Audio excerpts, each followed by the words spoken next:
Oh, Pete, I just wanted to show you that I put this door in a sea can here. And I'll just go through what I learned. I didn't watch any YouTube videos or whatever, I just figured it out. I was doing this project of putting an emergency generator in a 20-foot high cube. And we wanted access to the back. That's the generator. We wanted access to the back because when the generator's running, we'll have the door open and the big door's open and the fan goes that way. So basically what I did is we bought this $700 for the door arrangement. It's a rated fire door. This is an uninsulated one, but you can get insulated. We weren't going to insulate the sea can, so there was no need for it. $700, that came with everything. That was the floor sweeps, the weather stripping, the doorknob, hinges, door, frame, the whole works. All rated fire door. Now they come basically pre-hung, as you probably know, but not really pre-hung. The door is separate from the frame, and the frame, I don't have it now, but it has a couple little pieces of angle iron across the bottom which you knock out later just to keep it stabilized, right? So I thought I would have to weld this in, but I didn't. What I did, because, well, I'm not a great welder, and I don't have the extension cord to get my welder out here.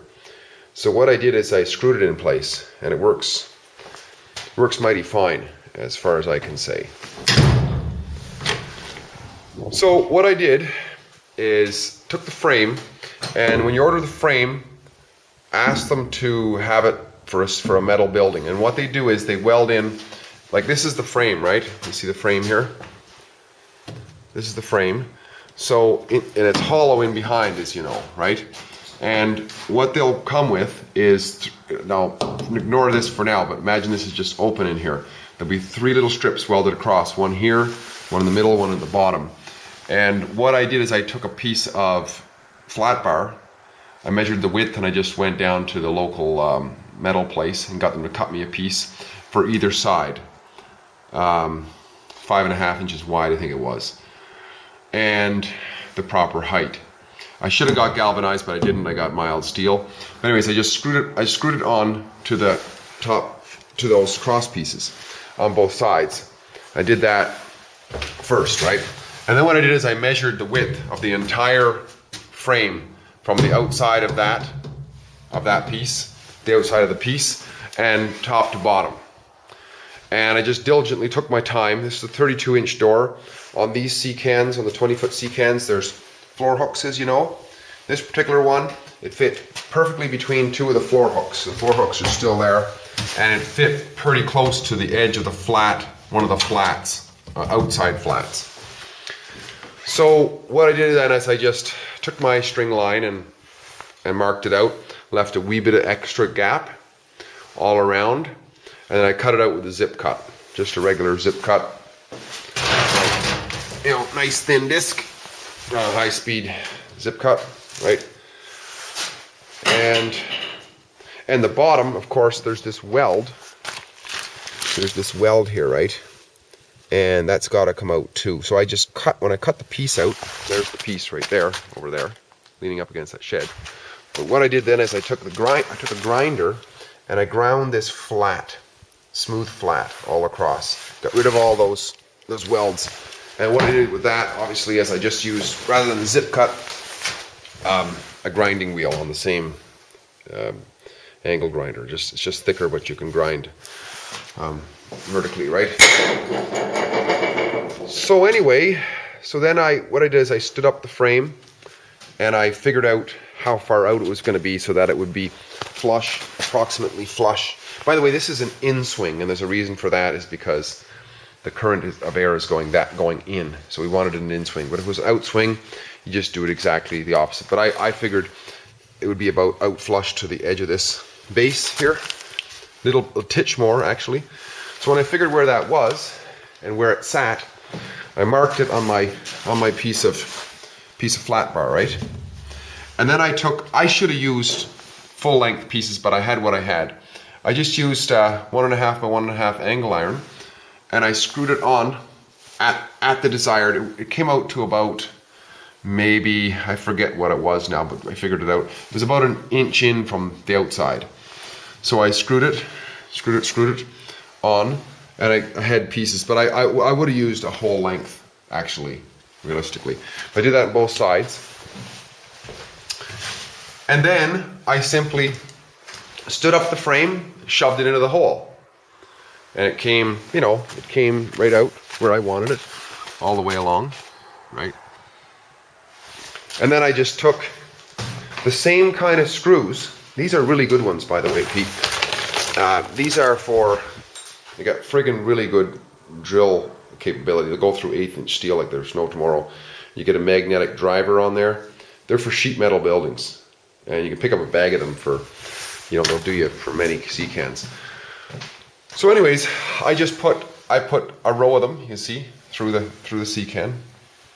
And then when I was done, they were sticking out the outside, right? So I just took my zip cut and cut them off. And I'll go along later probably and put a little bit of match paint or something on them, right?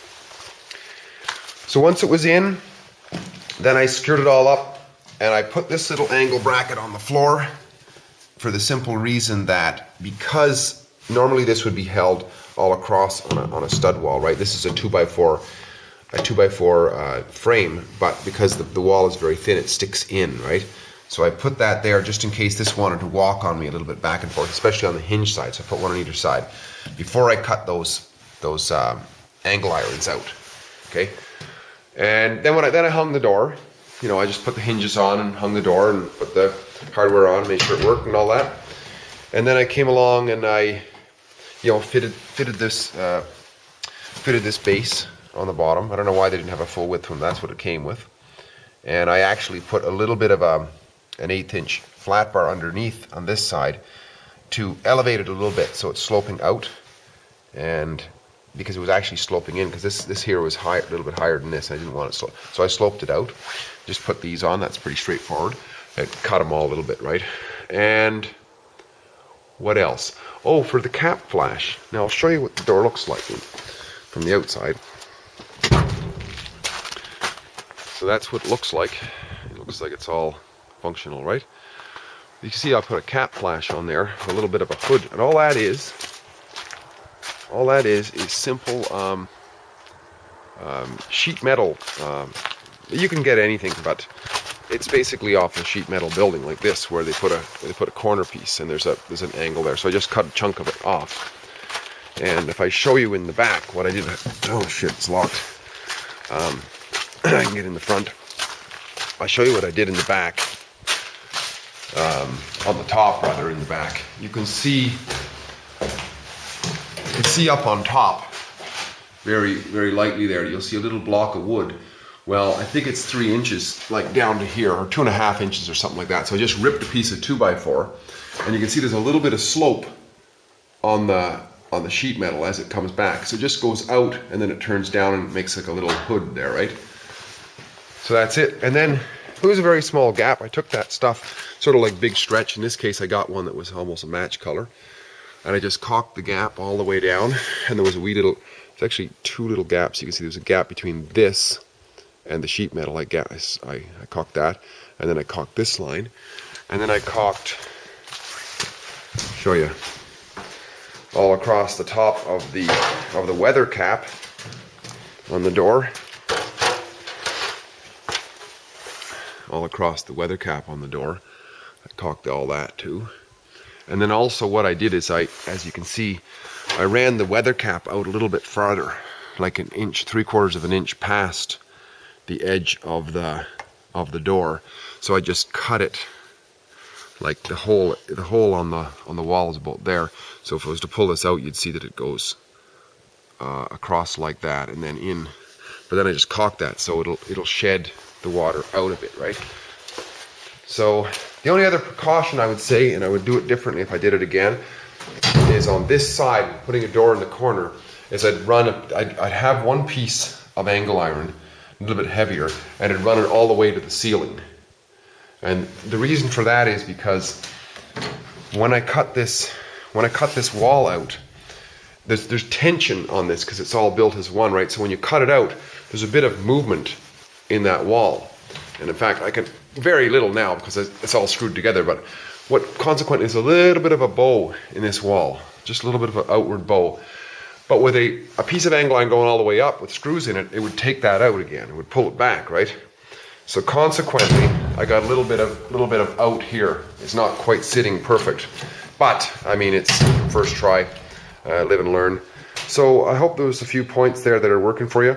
I think this would work for pretty much anything. You can do this for roll-up doors, anything at all. You don't need a welder. Just these kind of screws, man, oh man, you can put a few more of them, and then you can do a better job. I was doing it quickly, but you can just buzz these off. When you get used to it, you can buzz them off just completely flush, and then just take even this putty, this big stretch or whatever it is you're using. You could just go on top of that, and you'd never see them. It's really solid. It's not going anywhere, and works really well. I mean, there's the inside view of the door, and as you can see, it juts out. But if you were insulating too, you would come out, you know, somewhere there or whatever. And here's one here. The electricians have put some power in it, and they didn't do a job that I really like, because they just screwed through and the friggin' self tappers are sticking outside, so I have to go and grind them off. But if you were insulating it, then you know you'd run that wiring on the inside, right? So yeah, so I'm still working on this generator here, but that's the door in, successfully put in. I'm quite happy with it, and yeah, just wanted to share. Okay, talk to you later, Pete. Bye.